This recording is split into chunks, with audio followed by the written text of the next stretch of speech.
अच्छा, आपको ये पता है द्रौपदी के 5 पति क्यों हैं? द्रौपदी के 5 पति क्यों हैं? आज किसी स्त्री के 5 पति हो जाएं तो गलत होगा। एक सज्जन ने कहा कि द्रौपदी के 5 पति हो सकते हैं तो फिर आज की स्त्री के क्यों नहीं? बताओ मेरी मां, आज की स्त्री के 5 पति हो सकते हैं? नहीं हो सकते। तो द्रौपदी के थे तो सही था कि गलत था? बताओ, सही था कि गलत था? सही था या गलत? मैया क्या खा रही हो मेरी माँ? भूख लगाई? टिफिन लेके आई हो मैया? खा लो मेरी माँ, पानी पी लेना आराम से।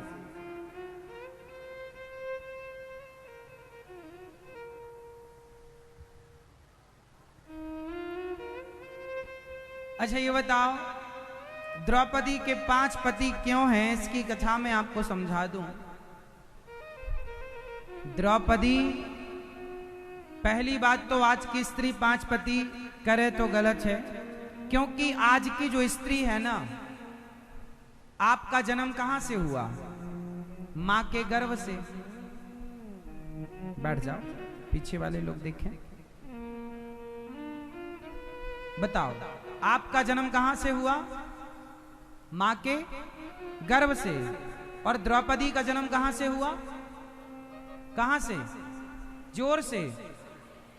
द्रौपदी का जन्म हुआ यज्ञ की अग्नि से, यज्ञ कुंड से, और आपका जन्म हुआ मां के गर्भ से। तो आप में और उनमें तो पहले यही अंतर है कि आप योनिजा हैं, वो अयोनिज हैं। आपने योनि से जन्म लिया है, उन्होंने योनि से जन्म नहीं लिया। तो वो स्त्री कोई सामान्य स्त्री नहीं है। द्रौपदी 5 कन्याओं में एक है। कितनी 5 कन्याएं हैं? कितनी? 5 ही कह रहे हैं। कितनी कन्याएं हैं? 5। अर्थात जो सदा जब चाहे अपने आप को कुंवारी कर लेती हैं। कितनी कन्याएं ऐसी हैं? 5। 5 कन्याएं हैं ये। उन 5 में एक है माता कुंती, माता द्रौपदी, माता अहिल्या, तारा। 5वीं का नाम आप बताओ। हाँ, कौन? माता मंदोदरी, जो यहीं की हैं। ये 5 पंच कन्याएं हैं। इन 5 का इतिहास आप देखेंगे तो बहुत गहरा है। अच्छा, ये 5 कन्याओं का मतलब क्या होता है? आप बताओ जरा। नहीं मालूम? 5 पंच कन्याओं का मतलब क्या होता है? पता है आपको? सुनो, 5 कन्याओं का मतलब ये होता है, ये जब चाहे अपने आप को कुंवारा कर सकती हैं। द्रौपदी के 5 पति थे। जब द्रौपदी एक पति से दूसरे पति के पास जाती थी तो कुंवारी हो जाती थी। एक पति के साथ लगभग 1 वर्ष तक रहती थी, और एक पति से जब दूसरे पति में जाती थी तो वह कुंवारी हो जाती थी। और जब वो अर्जुन की पत्नी होती थी, तो अर्जुन की जब वो पत्नी होती थी तो युधिष्ठिर जी को अपना जेठ मानती थी और नकुल सहदेव को अपना देवर मानती थी। जब वो धर्मराज युधिष्ठिर की पत्नी होती थी तो वो 4 को देवर मानती थी। ऐसा नहीं कि 5 की पत्नी एक साथ है, नहीं, 1-1 वर्ष का टाइम पीरियड था। इतने कुछ महीने कुछ दिन था, उतने दिन उतने समय तक वह एक पति के साथ रहेंगी, और एक से जब वो दूसरे में जाएंगी तो कुंवारी होकर जाएंगी। इसलिए ये द्रौपदी कोई सामान्य स्त्री नहीं है। आप कुंवारी नहीं कर सकते अपने आप को, द्रौपदी ने किया। आप अग्नि से जन्म नहीं ले सकती, द्रौपदी का अग्नि से जन्म हुआ। इनके भाई का नाम था धृष्टद्युम्न, द्रुपद राजा की बेटी। कहानी इस तरह है कि द्रौपदी ने कुंवारे में एक तप किया। जब ये कुंवारी थी, द्रुपद राजा की जब ये बेटी हुआ करती थी, तो इन्होंने भगवान शिव की तपस्या की और भगवान शिव से तपस्या करके वरदान मांगा कि हे भोलेनाथ, हमें ऐसा पति दो जो बहुत सुंदर हो, ऐसा पति दो जो बहुत बड़ा नामी हो, उसके जैसा कोई धनुर्धर ना हो, ऐसा पति दो जो बहुत बड़ा धर्मात्मा हो, ऐसा पति दो बहुत बड़ा बलवान हो, और ऐसा पति दो जो ज्योतिष का बड़ा ज्ञानी हो, जो भविष्य को भी जानता हो। तो कितने वरदान मांग लिए? इसको थोड़ा नीचे कर दो। 5 वरदान मांग लिए। और नीचे, हाँ, 5 वरदान मांग लिए। अब शंकर जी ने कहा ये पांचों क्वालिटी एक में तो हो नहीं सकती, इसलिए हम तुम्हें 5 अलग अलग व्यवस्था करेंगे, क्योंकि सर्वगुण संपन्न कोई नहीं हो सकता।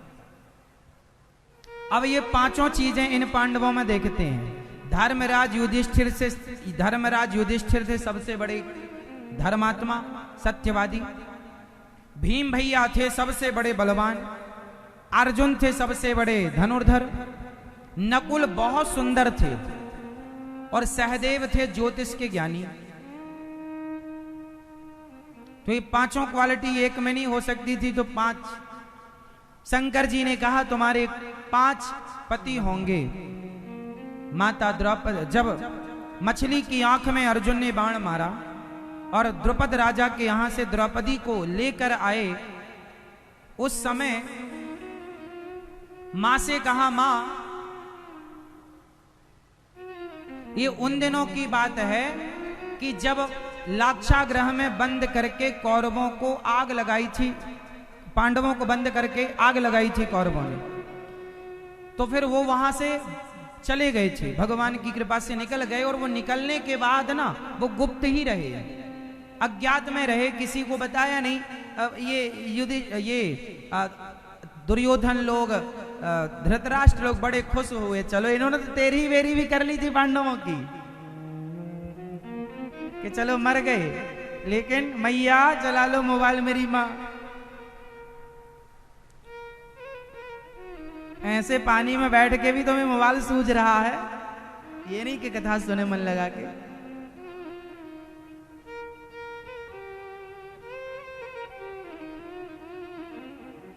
सुनो,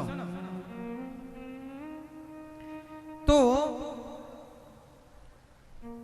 द्रौपदी को लेकर के जब अर्जुन आए और मां से कहा, मां देखो आज हम क्या लाए हैं, तो मां कुंती ने कह दिया कि बेटा तुम रोज जो लाते थे तो 5 मिलकर लेते थे, खाद्य पदार्थ लाते थे, भिक्षा मांग कर लाते थे, तो 5 भाई मिलकर खाते थे। तो आज कुंती मां के मुंह से बिना देखे ये निकल गया कि जो तुम लाए हो 5 बांट लो। अब कुंती मां ने जब देखा क्या लाए हो, बोले हम तो इस बार द्रौपदी लाए हैं, द्रुपद राजा की बेटी। अब मां को तो लगा राम राम, मैंने क्या, अच्छा सुनो, इसे ना बांटना। मां बाप ने तो आज्ञा कर दी, हम लोगों ने आपकी आज्ञा कभी नहीं ठुकराई, तो इसे कैसे ठुकराएं। तो 5 ने समय बांट लिया कि 1 वर्ष तक आपके पास, 1 वर्ष तक आपके पास, 1 वर्ष तक आपके पास। ऐसे द्रौपदी के 5 बेटे हुए, प्रतिविंध्य, श्रुतसौम, श्रुतकर्मा, शतानीक और श्रुतसेन। धर्मराज युधिष्ठिर से हुए प्रतिविंध्य, धर्मराज युधिष्ठिर से, भीम से हुए श्रुतसौम, अर्जुन से हुए श्रुतकर्मा, नकुल से हुए शतानीक और सहदेव से हुए श्रुतसेन। द्रौपदी के 5 बच्चे हुए। इन 5 की हत्या अश्वत्थामा ने कर दी, सोते हुए बच्चों का सिर काट दिया।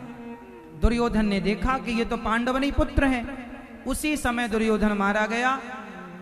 अश्वत्थामा को पकड़ के लाए द्रौपदी के सामने, द्रौपदी के 5 बच्चे मारे हैं हत्यारे ने, कहा ये लो जो दंड देना चाहो। द्रौपदी ने कहा क्या इसे मार देने से मेरे मरे हुए बच्चे पुनः जीवित हो जाएंगे? ना, नहीं होंगे, तो इसे मारना क्यों?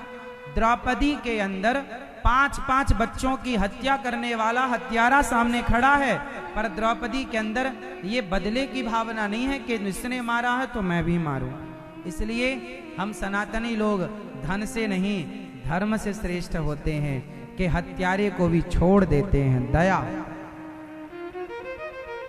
पृथ्वीराज चौहान ने मोहम्मद गौरी को 17 बार छोड़ा, क्यों जी? और उसने पकड़ा तो उसने एक बार भी नहीं छोड़ा। इसका मतलब क्या हुआ?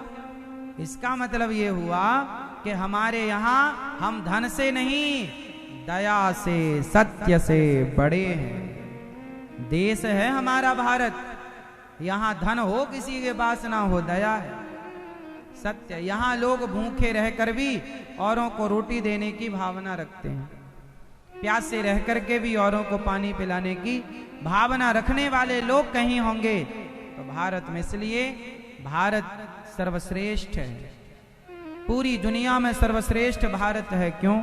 क्योंकि यहाँ जो संस्कार हैं, जो विचार हैं, वो दुनिया में कहीं नहीं पाए जाते।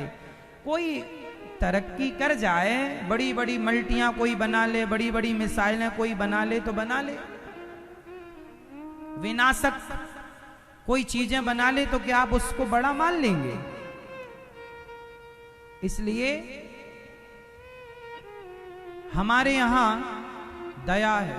इसलिए गोस्वामी जी कह रहे, दया धर्म का मूल है, पाप मूल अभिमान, तुलसी दया न छोड़ियो, जब तक घट में प्राण। दया धर्म का मूल है, दया ही धर्म है। इसलिए दया ना छोड़िए। कब तक? बोले जब तक घट में, जब तक जिंदा हो तब तक दया करो। मरने के बाद कोई आपसे ना कहेगा कि दया करो। द्रौपदी माँ है और माँ के अंदर क्या होती है? ममता, दया, करुणा। इसलिए आपके अंदर ये संस्कार होने चाहिए, आपके अंदर भी दया हो, करुणा हो, क्षमा हो। दया कीजिए, दया से बड़ा कोई धर्म नहीं है,